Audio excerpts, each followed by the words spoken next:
दाजी, एक समय था कि हमारा देश शांति के लिए जाना जाता था, आध्यात्मिक उन्नति के लिए जाना जाता था। अब माहौल ऐसा हो गया है, न केवल हमारे देश में बट पूरे विश्व में ऐसा माहौल हो गया है कि हमें शांति दिवस मनाना पड़ता है। मतलब एक दिवस साल में ऐसा चुनना पड़ता है जहां शांति हो। इसके बारे में आप क्या कहेंगे? विश्व शांति कभी नहीं हो सकती। विश्व शांति के लिए चाहिए हर इंसान शांत हो, और हर इंसान में शांति लाना मुसीबत है। One heart at a time. हम मेजोरिटी को कर सकते हैं, लेकिन सब पूरी दुनिया में करना ये प्रैक्टिकल नहीं है। फिर भी हम प्रार्थना तो करते रहते हैं कि सबको शांति मिले, सबको प्रेम मिले, सब सुखी होए। आप देखो, श्री कृष्ण भगवान थे। कभी बहुत लोग आर्ग्यूमेंट करते, वो उनके होते हुए भी वो किसी को बदल नहीं सके। किसको बदले वो? तो ये चेंज कब हो सकता है? चेंज तभी हो सकता है जब हमें भी इस चेंज की चाहत हो, हमें चेंज की ज़रूरत हमारे हृदय में महसूस हो, तो जल्दी हो जाता है। यदि आप चैलेंज करें कि मुझे चेंज नहीं होना है, मैं नहीं हूँगा, फिर भी यदि आप में ताकत हो तो हमें चेंज कर लो, ये भी तो एक परमिशन दे रहे हो आप। ऐसी भी तो परमिशन दो हमें, चैलेंज तो करो, चुनौती तो दो, और बाद में देखो। दाजी, अक्सर लोग सोचते हैं कि आध्यात्मिक जीवन शुरू होता है जब सांसारिक जीवन समाप्त हो जाए। मतलब आप भौतिक जीवन अपना जी लें और फिर आध्यात्मिकता की ओर बढ़ें। क्योंकि लोग सोचते हैं कि अब अगर पहले ही आध्यात्मिकता अपना ली तो शायद कुछ हद तक हम सांसारिक जीवन में सफल नहीं हो पाएंगे। तो दाजी, क्या आध्यात्मिकता के लिए कोई आयु होती है? आध्यात्मिक जीवन की शुरुआत असल में कहा जाए तो वो तभी होती है, the very moment of conception. जब माता और पिता बच्चे की तैयारी में होते हैं, और जब एक दूसरे से प्रेम करते हैं, वो प्रेम की भी बड़ी भाषा होती है। उसका क्या बोलते हैं, दिखाव कहो या भाव कहो, at that moment of conception यदि वो लोग में सात्विक भाव होए तो आत्मा उसी तरह का आएगा। यदि they are mating like animals तो तामसिक सोल आएगा। तभी से उनकी ट्रेनिंग शुरू हो जाती है। जैसे महाभारत में आप जानते हैं 3 सोल्स, धृतराष्ट्र, पांडु और Vidur, same father, 3 different person mothers. जब कंसेप्शन हुआ धृतराष्ट्र का तो उनकी माँ उस समय घबरा गई। ये बोले, not with this fellow, and she closed her eyes, right? She felt ashamed to go through that process. The other queen, mother of Pandu, उसका तो ब्लड फ्रीज हो गया, फ्लो ही नहीं हो, तो वो भी पांडु पैदा हो गया। लेकिन जो इंश्योरेंस पॉलिसी जैसा था, दासी, यदि ये 2 पॉलिसी ये फेल हो जाए तो ये तो बैकअप है ना? तो वो इरादे से उन ऐसे तो अपनी गाड़ी, पिताजी की गाड़ी चलती रहेगी। तो वो दासी थी, वो दासी पुत्र, वो दासी बहुत खुश हो गई। उनको गर्व हुआ कि आज मेरे अहोभाग्य से, तो उनका एटीट्यूड कुछ अलग था।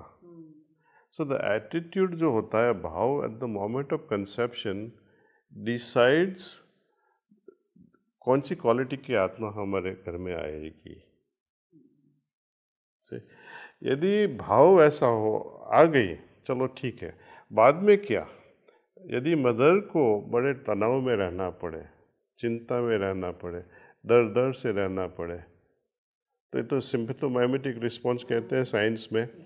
तो उनका ब्लड फ्लो और जो टेंशन कराने वाले जो हार्मोन्स है वो बच्चे पे भी जाएगा। जो एड्रेनालिन जैसा और कॉर्टिसोल और जो हार्मोन्स सिक्रेट होते हैं तनाव की वजह से, उनके हाथ पाँव में ब्लड सर्कुलेशन बढ़ जाता है, तो हाथ लंबे हो जाते हैं, पाँव लंबे हो जाते हैं, और खोपड़ी में जो हमारी रिस्पॉन्स देती है तनाव की तरह, वो भी बड़ा हो जाता है।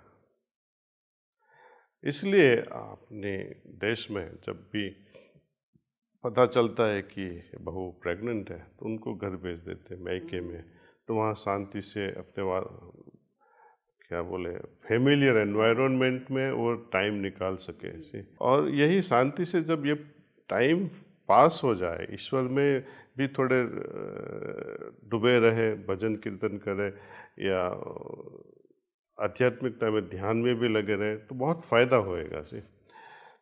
और जो ऐसे बच्चे और ऐसी मदर के बच्चे आप देखोगे तो उनका जो फ्रंटल लोब है, फ्रंटल कॉर्टिकल लोब, वो वेल डेवलप्ड होएगा। ऐसे बच्चों को बाद में बहुत शुरू से ही जब ऐसी ट्रेनिंग मिल जाती है विचारों की, भाव की, उनका वातावरण ही ऐसा होता है शांतिमय, जो माँ ध्यान करती है, तो उसकी हालत आप जब देखोगे और उसके जो बच्चे होंगे, जब आप ट्रेजेक्टरी मेजर करोगे तो कुछ और ही होगा ऐसे। दाजी, आप कहते हैं कि हमारे भाग्य की जो नींव है वो गर्भ में ही रखी जाती है।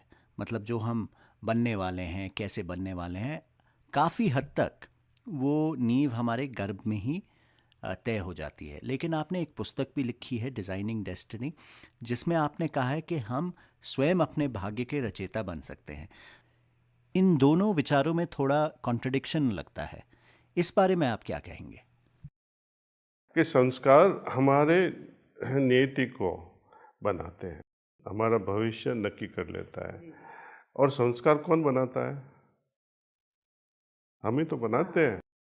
हम उसके निर्माण खुद ही कर रहे हैं। वो पहले किया था, अभी भोग रहे हैं, जो अभी करेंगे भविष्य में भोगेंगे। तो डेस्टिनी जो है, हमारा नियति का निर्माण तो हम ही करते हैं। ईश्वर ने तो हमें पूरा फ्रीडम दे दिया है कि बेटे जाओ, करो, आगे बढ़ो। आप चाहोगे कि आपके बच्चे आपसे भी आगे जाए। कभी आपने सोचा कि मेरे पीछे रह जाए? कोई नहीं सोचता है। गुरु भी ऐसा सोचता है कि मेरे जो शिष्य है हमसे आगे निकल जाए। ठीक है, वो सच्चा गुरु है। वो पीछे खींच लेता है, आगे मत जा, मैं गुरु हूँ, तो वो गलती है। तो ऐसा कैसा ईश्वर को जो अपने से नीचे रखे, वो भी तो चाहता है कि मेरी सृष्टि में जो है वो मुझसे भी आगे जाए।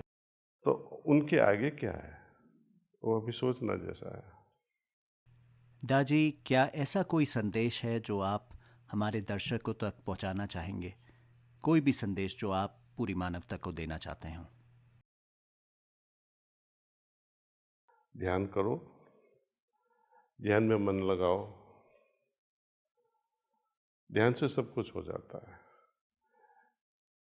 यदि हमें कुछ सुख चाहिए, चैन चाहिए, तो शांति तो होएगी, तभी सुख एंजॉय कर पाएंगे। सब कुछ होते हुए भी यदि शांति नहीं है तो हमें सुख का अनुभव नहीं हो पाएगा। तो शांति कैसे बनाए रखें? शांति तभी होएगी जब हम में एक दूसरे के साथ हार्मनी हो, घर में और बाहर, कम्युनिटी में, ऑफिस में हार्मनी, एकमिकता हो। और हार्मनी कब होएगी? जब वी हैव कंटेम्पलेटिव माइंड, मन करता हुआ मनन। और मनन कब हो सकता है? जब हमारा मन किसी चीज़ पे फोकस रहना सीख सके, फोकस्ड माइंड। और फोकस्ड माइंड कब हो सके? जब माइंड को हम ट्रेन करें। और ट्रेनिंग ऑफ माइंड कब हो सके? ध्यान से ही होता है, मेडिटेशन से ही होता है। आप dot join the dots now, happiness and meditation. लेकिन happiness should not be our low or lower goal. We have to go beyond all this things. युवाओं से तो इतना ही कह सकता हूँ, आप करके देखो क्या होता है। यदि आप करोगे तभी पता चलेगा ना। और जब कोई कहता है कि ईश्वर में मानो, मैं नहीं कहता हूँ कि किसी से कहने से आप मानो, आप अनुभव करके देखो। कोई कहता है आंख बंद के क्या होता है, तो आंख बंद करके देखो तो सही क्या होता है। और यदि आप चाहते हो, जो दृष्टा है आप देख रहे हो टीवी पे, और यदि आपको सही में ये ध्यान का हम जो सिखा रहे हैं अनुभव करना है, बैठ जाइएगा, हम प्राणाहुति देंगे, आप अनुभव करके देख लो। सिर्फ 20 मिनट के लिए आप बैठ जाइए और देखो ये प्राणाहुति हमको ध्यान में कैसे ले जाती है।